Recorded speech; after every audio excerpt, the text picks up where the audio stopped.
Ngeri ki omukyala gy'asobola okubanga afunamu olubuto amangu? Ngeri ki omukyala gy'asobola okubanga afunamu olubuto mangu? Mu luzungu tukiyita tips to get pregnant faster this month. Tips to get pregnant faster this month.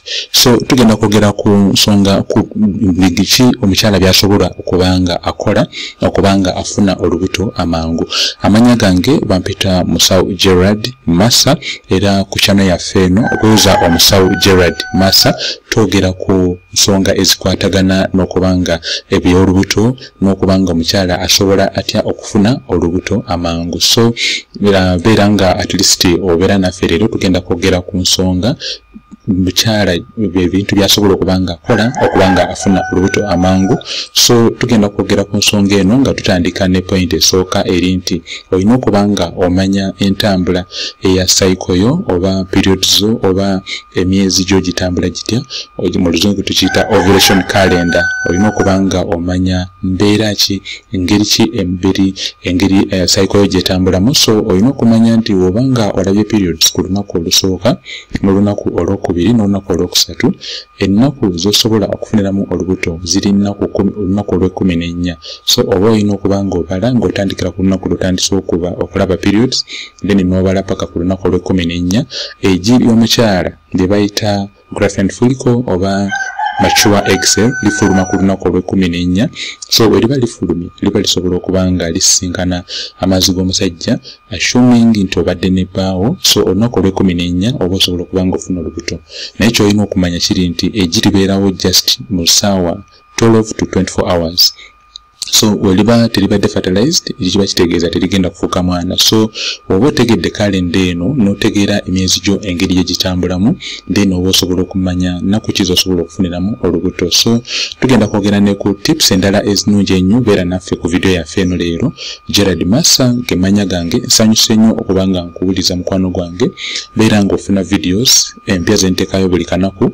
Nyiga epeesa eya red eryo erya subscribe so that YouTube ejja kuba ekulaga videos zentekayo buli kanaku. Amanya gange nze Gerard Massa, Omusawo Gerard Massa. So tugenda kwogera ku tip esooka. Tip esooka eri nti olina okubanga recordinga menstrual cycle yo oba record menstrual cycle frequency daily. Olina okubanga recordinga cycle yo at least okumala ebbanga ery'emyezi 3 oba n'emyezi 6. Ndina abakyala benkozeeko nga barecordinga cycle zaabwe at least emyezi 6 ne bamanya zitambula zitya. Oba otegedde cycle yo ngeri gyetambulamu then ojja kuba osobola okufuna olubuto amangu. Next olina okubanga omonitoringa ovulation. Ovulation kwe kuba nti ekiseera omukyala egiwe lifulumira tugambe nti olunaku olw'ekumi egiwe ligenda okubanga lifulumira. So olina okubanga omonitoringa ovulation date n'omanya nti kati zezino ennaku z'otuuseemu. Mu comments wansi nteramu ebibuuzo byonna by'oba olina ku video eno oba n'ebirala byonna by'olina ebibuuzo ebikwatagana n'ebyekikyala by'oyagala okubanga omanya. So tugambye nti okumanya ovulation date waliwo changes is taking a place.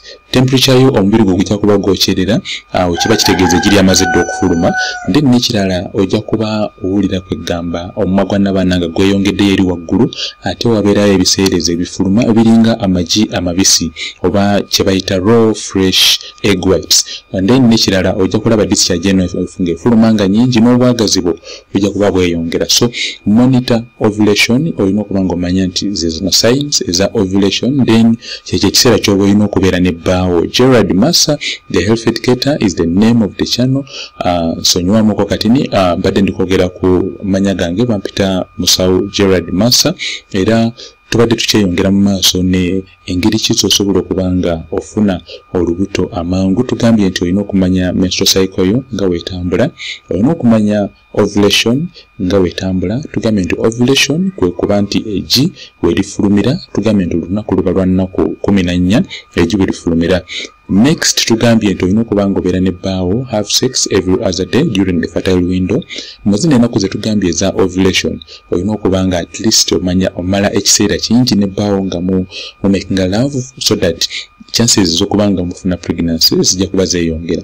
Olwo mukoze bino byonna ne wabanga wakyaliwo obuzibuzibu, ennamba zange za WhatsApp ngenda zibawa Mwerenga at least musobola kuncontactinga toyongera okubanga tukola consultation obanga tuwayamuko kwene ensonga gye tuli okwogerako leero, tips to get pregnant faster this month. So next tip oba engeri endala gy'osobola okubanga ofunamu olubuto ey'okubanga ostrivinga for a healthy body weight. Oba oli mukyala nga oli munene nnyo olina okumakinga sure nti oreducinga ku body weight, kuba essavu lino lye bayita body fat we liba liyitiridde ku mubiri gw'omukyala wabeerawo ekirungo kye bayita estrogen kiba kifuluma. So ekirungo ekyo ebiseera ebisinga kiba kireetera omukyala okubanga kwegamba tafuna mangu lubuto. Estrogen eba nyingi ennyo era eba ereetera omukyala obutafuna lubuto kuba emanyi okugenda ku kisenge ky'omumwa ku kisenge kya n'abaana muli munda kye bayita endometrial lining n'ekigumya ne kibeera thickened ne kibeera kigumu nnyo. So ekola n'ebintu ebirala. So olina okumakinga sure nti ostrivinga for a healthy body weight. Oba oli mukyala mutini nnyo gezaako okulaba nga at least ofuna ku byokulya ebigeeza obeere nga at least oyongerako ku weight ojja kuba osobola okufuna olubuto amangu. So omukyala omunene nnyo n'omukyala omutini ennyo olina okubanga obako kyokola ku weight yo. Next beera nga at least okola kye bayita take a prenatal vitamin. Nywayo okwo prenatal vitamins n'eddagala erisobozesa omukyala okubanga afuna mangu olubuto. Obanga oyagala kumanya prenatal vitamins ennungi ennyo ezikola obulungi mbuuza mu comments ne ku WhatsApp yange mbuuza nja kuba nkunnyonnyola biki byonna byonna by'oba olina okubanga okozesa. Next, eat healthy foods.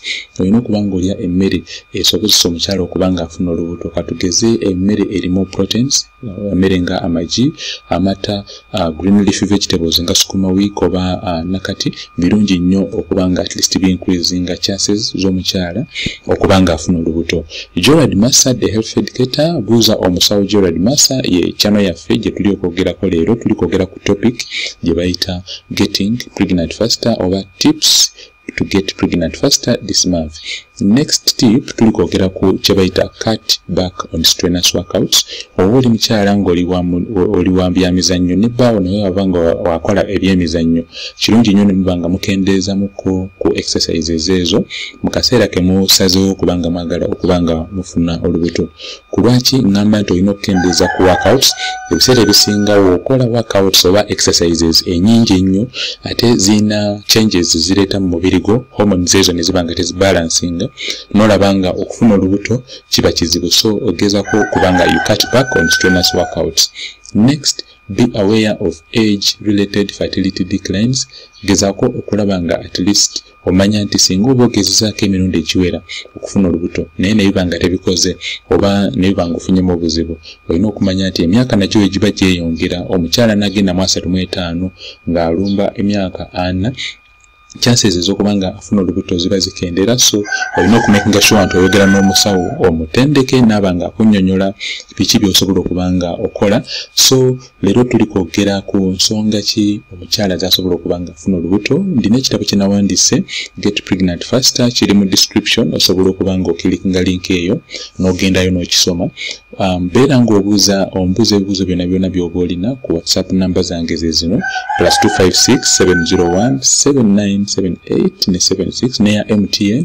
Beera ng'ombuuza byonna byonna by'oba olina. Ky'oba olina okumanya nti osobola okufuna olubuto kuba abakyala bangi abafollowing advice yaffe era ne babanga Mukama ayambye bafunye embuto. So naawe osobola okufuna olubuto. Ky'oba olina okukola olina okumakinga sure nti omanya oba ofuna advice from this channel oba ne channel endala zonna ezogera ku by'olubuto, then noba nga at least oba otegedde advice entuufu then oba osobola okumanya by'olina okukola. Subscribinga ku channel yaffe eno buuza omusawo Gerard Massa ojja kuba osobola okubanga ofuna advice ekoledde abakyala abalala abangi ennyo, naawe ojja kuba osobola okubanga ofuna olubuto. Omukama atukuume era may God bless and protect us all. Beera nga otambuza video yaffe eno abakyala bangi nnyo oba mikono gyaffe gigezaako okufuna olubuto babeere nga bafuna advice eno. So olunaku olulungi komawo enkya ku channel yaffe eno buuza omusawo Gerard Massa era nja kuba ntaddeyo videos endala. Nteekayo videos buli kanaku. Tambuza channel yaffe eno, likinga o subscribing. Yes, bye bye. Mbaire nga nja kuba nkulaba mu video yange eddako. Bye bye. Hello, welcome to our channel. I'm Gerard Massa, the health educator. On this channel, we talk about pregnancy related questions. We answer all your pregnancy related questions. We also do talk about conditions including fertility, infertility, endometriosis, endometritis, and also we do discuss issues regarding polycystic ovarian syndrome. Let me know if you have any questions, and welcome for today's lesson. You are most welcome, and stay with me today as we talk about today's topic. Welcome.